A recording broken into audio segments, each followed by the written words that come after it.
Okay.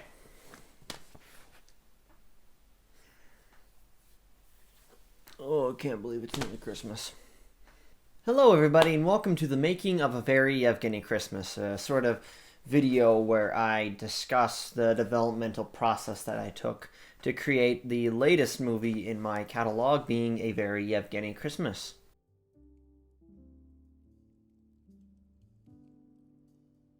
A Very Yevgeny Christmas sort of was a weird developed idea that sort of like developed gradually a bit over time, and it became a really kind of goofy type movie. It's very interesting seeing how corny that movie ended up being, and as a contrast to my previous project being Frankenstein. That sort of like tonal shift was very fun to see. The original idea for Yevgeny Christmas came to me in the idea of shortly after we created Mission Impossible, the original movie where Yevgeny does appear. Hank came to me. We were playing pool, and he mentioned I have like a really cool backstory idea for Yevgeny where he fights like a bowler hat guy, and then that was it. And like 4 months passed of pure nothingness. That was he pretty much just like kind of threw that idea out to me. It's like I think probably just as a little joke. And I sort of like always had it in the back of my mind there, and it was sort of like sitting back there. And so just overall, kind of like nothing sort of happened to it. When school started back up, I worked on Frankenstein, but about halfway through October, I was thinking about where we'd go next. Because of our partnership with New Ames Hope Squad, they like us to show movies for them on Movie Mondays. And I sort of looked at our schedule and said, well, we just need to get more projects going, but we could do something every other month. Because we had Frankenstein in October. We'd have nothing in November, but something we could have done in December, because then in February, we did have already something planned for February, and something kind of late April, early May. That was our release schedule at that time in October. Since then, it has changed. But so we were looking at that and going, well, that's the perfect time for a Christmas movie. Everybody loves Christmas. I personally love Christmas. Christmas movies are some of my favorites. I love those. And I was sort of thinking that, like, well, what are some good ideas for a Christmas movie? And I threw some of my own ideas into the ring when I brought this forward to the club and sort of said, hey, we could possibly do something for Christmas. What is anybody feeling? And at this time, no one had really developed a full-on story yet or a movie of their own to move forward with. And there wasn't an idea baked enough, cooked enough to where we could actually make a movie off of it in time for Christmas, as this film would have ended up having about 6-7 weeks to be made. We talked about it, and ultimately my pitch was, what if I bring this Yevgeny idea, origin story, into this and mix it with Christmas to make this kind of holiday Christmas action movie where it follows Yevgeny many years before his encounters with Agent Josh, Richard Bad Guy, all of them in Mission Impossible. So that sort of served as like the basis, foundational plot of Yevgeny, and it's really kind of interesting looking at it where I managed to make this movie in like 6 weeks. How quick and easy it was. I had the ideas for it. No other ideas really went anywhere. And what sort of sold me on the idea of doing a Mission Impossible spinoff like this was because, frankly, it was the only idea that everyone else in the club kind of digged. It was an idea that everyone's like, oh, that's fun. And specifically because this is kind of testing the franchise here. Mission Impossible really is our only franchise in Film Club. And as it's already been revealed, we have a sequel to Mission Impossible in the works. And so I might as well bank on that franchise thing, considering how that is the base idea that started the club in the first place, Mission Impossible. And it's kind of just a fun idea with a fun character. As I sort of worked on Yevgeny, a big thing I was thinking of is how independent this film was going to be from everything else. Because it is in the same universe as Mission Impossible, and it kind of has a place where you can picture it together. But I wanted to really think its exact places. Before I even properly wrote the script, I kind of wrote down in my head where each character we've already seen would be at this point in the timeline. Because this is Mission Impossible, and many years before is A Very Yevgeny Christmas. This is how he gets to America, how he ends up in prison, And that was actually a very big plot point, which would have ended with him ending up in jail. And that was kind of just that send off towards Mission Impossible. But as I worked on it, I kind of really ditched those ideas regarding more connections to Mission Impossible. This film itself doesn't even set up Mission Impossible 2. There are small plot threads which you can kind of sense, you can feel. If you know that those are setting it up, where like you think of it, it makes sense that that is sort of there to set that world up. I mean, the big thing was with Bowler Hat Guy was because, well, it's this big crime lord who's being taken down by Yevgeny many years prior. And if he's gone, that leaves a power gap, for a power vacuum for someone to fill it in. And that's where we later down the road would see Richard Bad Guy Big Papa show up. That's where it's sort of leading into that. There were lots of different ideas and ways I had to introduce Mission Impossible characters in, but I also wanted to think of new characters to introduce to this franchise.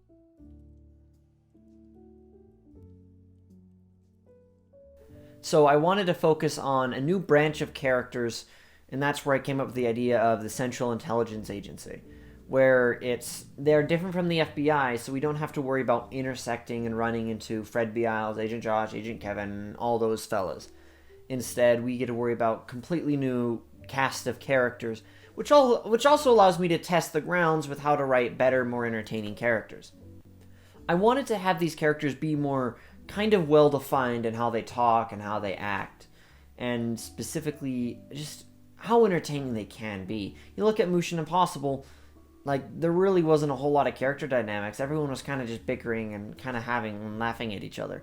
When here we go, you can kind of see the interlope things where Central is sort of the one who sort of brings everyone back together, focus on what's going on, always has that plan, the leader, and then Mui is always the one who distracts or says something completely random and is kind of the comedic relief, and I is sort of the character who's just the kind of there for funsies, is the intelligent one.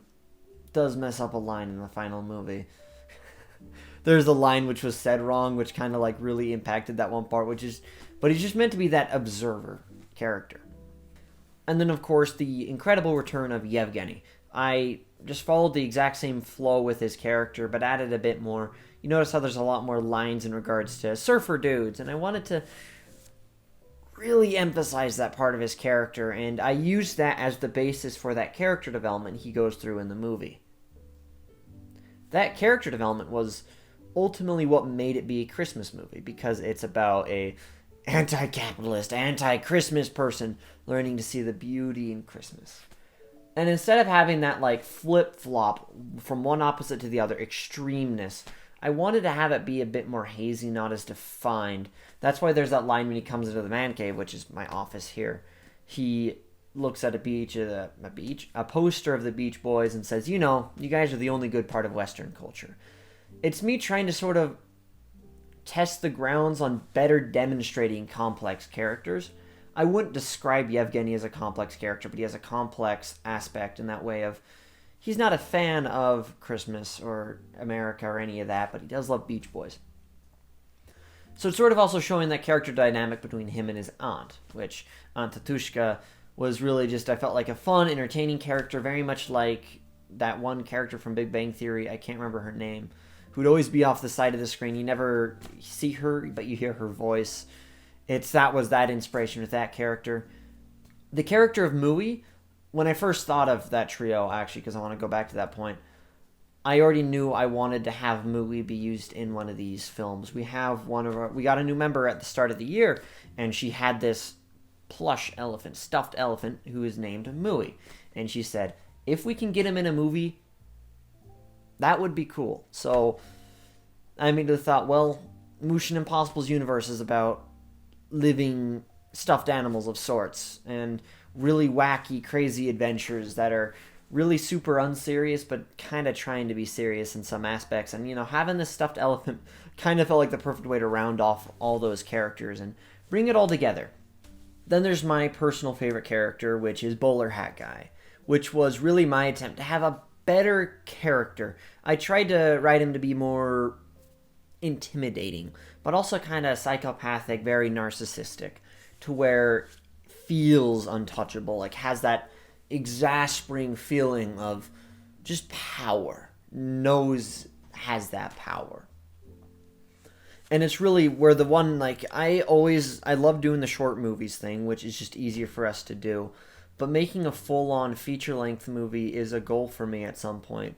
Because I have these characters I love a lot, and I don't feel like I have the time to properly expand them. I mean, when I think about these films, I always sort of go, well, this has to be about 25-ish minutes, or we run over our time with Movie Mondays, or just it's just there's story there I could expand upon, characters I could expand, because all these characters, as much as I love writing them, end up being very underdeveloped in the movies, in my opinion, because they don't have the time to properly be explained. They're there, you think about it, you focus on it, you can get their characters.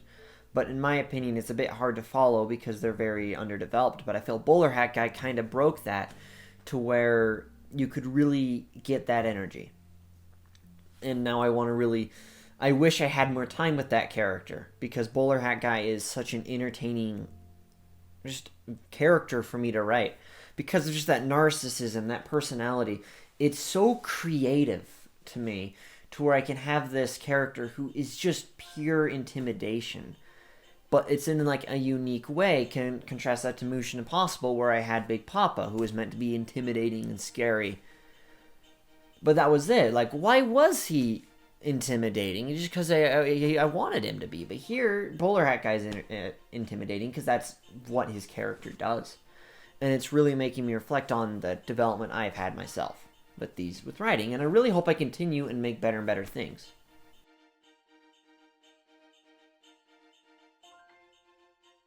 Casting was not as selective as Frankenstein in College was for me personally. We had auditions for this film, and we actually didn't have a whole lot of auditions, so it didn't really turn out as exciting as I thought it would. I mean, already, like, of course, Yevgeny would appear. Yevgeny is the main character, already has a role. And, of course, Hank always does a killer job with it. Hank has fun. He, in a lot of ways, very much is Yevgeny. Just because he's cool like that. And it reminds me how funny is that I wrote Yevgeny before I even, like, actually... I wrote Yevgeny originally in Mission Impossible before I, like, actually properly got Hank on board. And just it turned out that Hank very much is very similar to that personality and what I was going for with that character. Agent C is Anna. She did a really good job. I wish I also got to have a lot more of her, because she really did she tried to have a lot of fun. She tried to be engaging. And I think she did a very good job. I feel it's hard to have that leadership personality with a character, but she was also really great. Then we had Intelligence, who was Toby, who previously worked with me on Frankenstein as the monster. And it was funny now having a role with him where he actually had a line, like more than one line, where he could speak and talk.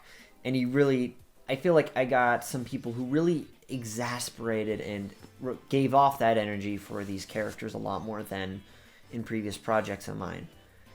Where, like, in my previous projects, normally a character would kind of just... their energy would change how the character kind of was. But here, Toby really added a lot to that personality and, like, extended it. And then Anna did a pretty good job with that. Same with Mui. The CIA cast all was very rounded off. And then we get to Bowler Hat Guy, where we had Joy come in to play him. And Joy was someone I never really got to work with before, and Joy ended up doing a phenomenal job. They ended up giving, like, a really great energy that was really fun to work with, very entertaining. And I wish I got to work with a lot of people on this film more than I have with previous projects. Joy was a blast. They really gave a very extensive projection to Bowler Hat Guy, adding that, like, sort of narcissistic, unstoppable feeling, but also a bit of, like, sass and just really just kind of the sass queen, the teenage drama, where that was honestly super entertaining to watch on screen. And I liked it a lot. This film ran into problems to where A lot of things were changed on set. I gave like the lines were said and then they were changed for ease of saying, but also because some of the actors were taking go their own way. And Bowler Hat Guy Joy did a lot of that, and in my opinion, that improved a lot of the dialogue to where like sometimes Bowler Hat Guy had a kind of very generic-ish line, and Joy would come in and just say like, "I have this really stupid idea." That's where like the "nuh-uh" line is from, and that was a change from the screenplay. And although that's like you can think of that that's just the meme, but I really think that fits Bowler Hat Guy's character as well. And I will personally argue that like that was sort of something where yeah that seems funny, but it's also fitting of the character, and I think that's what went through Joy's mind and what makes Joy really fun to work with. They understand expression a lot more. I'd argue they really know how to give that external energy that you need for acting to sort of make it work. And that's something I've been trying to figure out on, and now I'm seeing how we can make it effective now.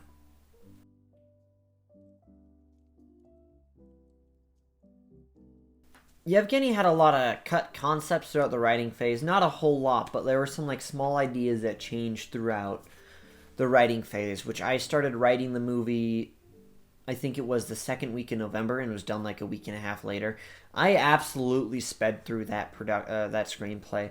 It was a very simple one to write. It wasn't as serious as Frankenstein because I didn't have as strong as an emotional theme. It was very much something that's very easy, that it felt easier to write, which does suck. I wanted to find ways to push myself, but everything which every area I was pushing myself in that I was trying to was all in pre-production.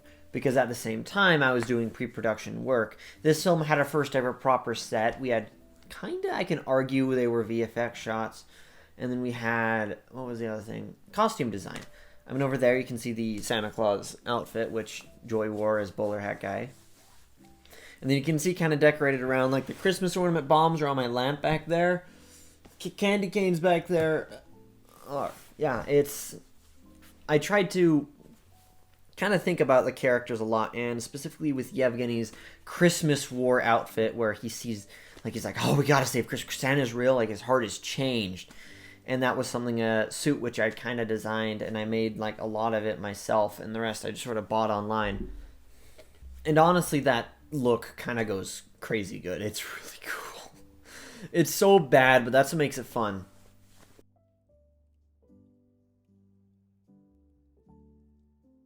Another pre-production thing which I really liked focusing on was that here we were actually filming on public, like, well, not technically always public property, but areas outside our defined region of normality, which is on New Ames ground. We were filming at a mall. We were filming at a city park. Like even the Christmas Village lights, from the opening and ending of the movie, we got that from Christmas Village, and we got that coordinated with someone from Ogden City for that. And overall, that's something where I just did some information digging and found someone to contact, and we got that organized. And I'm very proud of that. It was a lot of fun. I loved it. And really getting that is really sort of getting me out there and getting me trying to do more things, because now we're not just limited to New Ames ground. As long as we can get permission on outside property, we can do a lot of different things. And I was really proud about the Christmas lights thing. That was something which I felt that is the perfect way to end the movie, because it's showing the character Yevgeny have this feeling of loving Christmas, and I always felt the lights would be the perfect way to represent that. And that coordination was really fun, and I really do thank all the people who were involved with that and allowed us to do that. It's kind of a weird thing for us to ask, because like we just go like, hey, can we film a movie? And this person goes, that sounds cool. What do you mean? And having to describe how we'd film it and specifically try and plan things out. Like how there's a difference between setting up a scene where we have like this defined area on a sidewalk, or we say like we're just doing walk-by shots, which is what the Christmas Village thing was. Because it's a traffic flurry with people walking around, we'd sort of just wait for a gap between people, and then we'd film 15 total seconds because it just walk-by stuff. And getting that coordinated was really fun, and discussing that very, very worthwhile. And wow, I'm like, cool. Filming this movie was a bit weird. It wasn't as difficult as Frankenstein because there was a lot of outside factors that affected Frankenstein, and for this movie it was a lot simpler. Even though considering that transportation and all that was way more difficult, as we had people all over the area, 35 minutes away from a filming location, and getting that coordinated. Not everyone could drive. I think things turned out pretty well. I'd argue. I think it went well.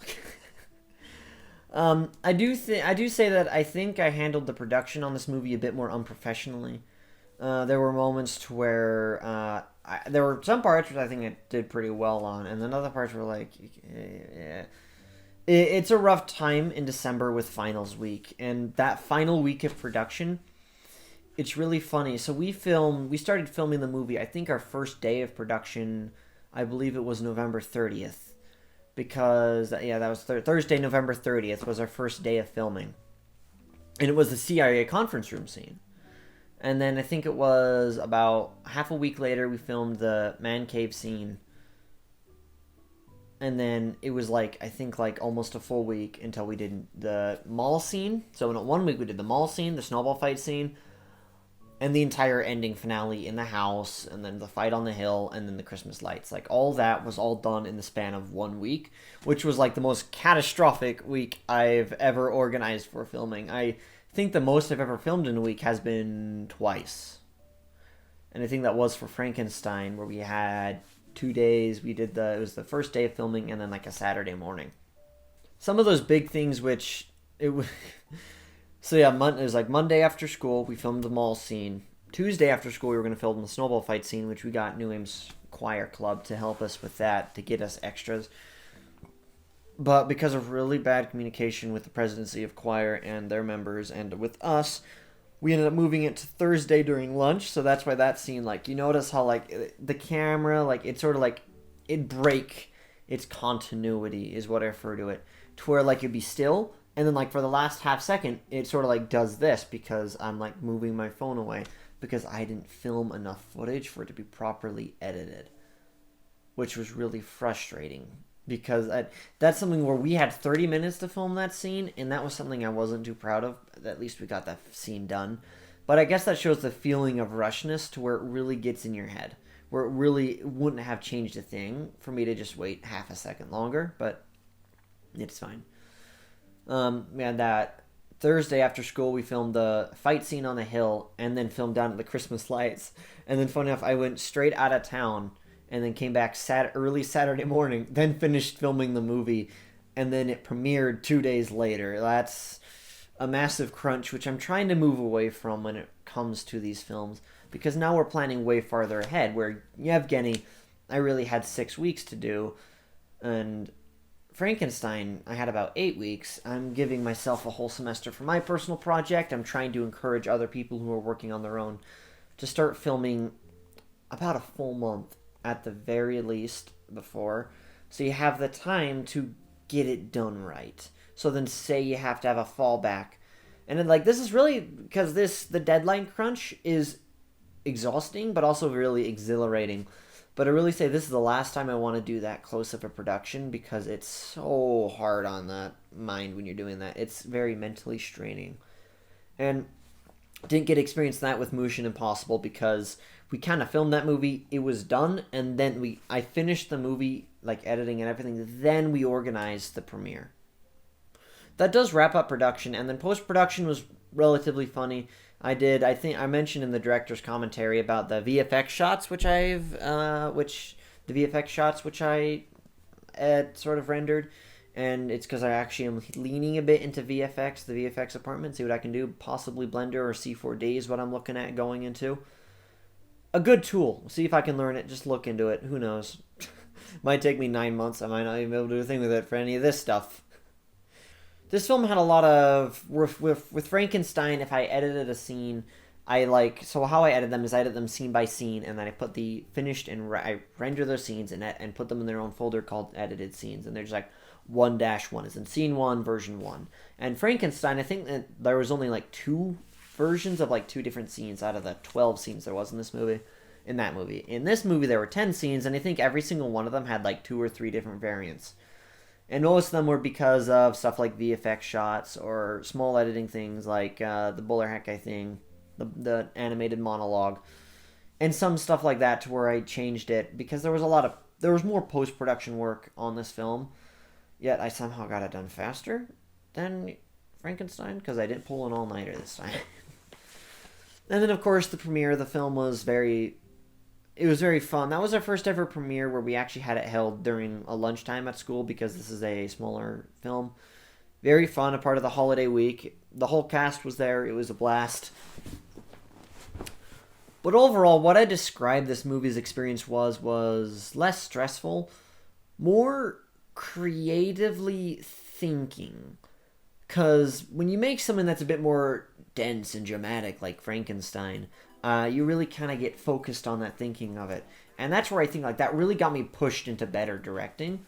But then I think ultimately Yevgeny is the greater test on greater directing. Because that's me sitting down and it makes me think more on things than just, well, this is a sadder scene. This is a... Of course, like, I still think that my best directing is in Frankenstein. Yeah, so that wraps up how A Very Yevgeny Christmas was made. It was made in a very short amount of time. I can check right now when I finished the screenplay, but I believe it was like halfway through November. Like, this film was a very quick thing for me to do. And I'm so happy to spend the next 5 months on my final project in New Ames Film Club as its president, as me writing and directing, which will be Mission Impossible 2. And I'm already begun pre-writes. I'm not showing my really cool whiteboard, which I have right here. See ya.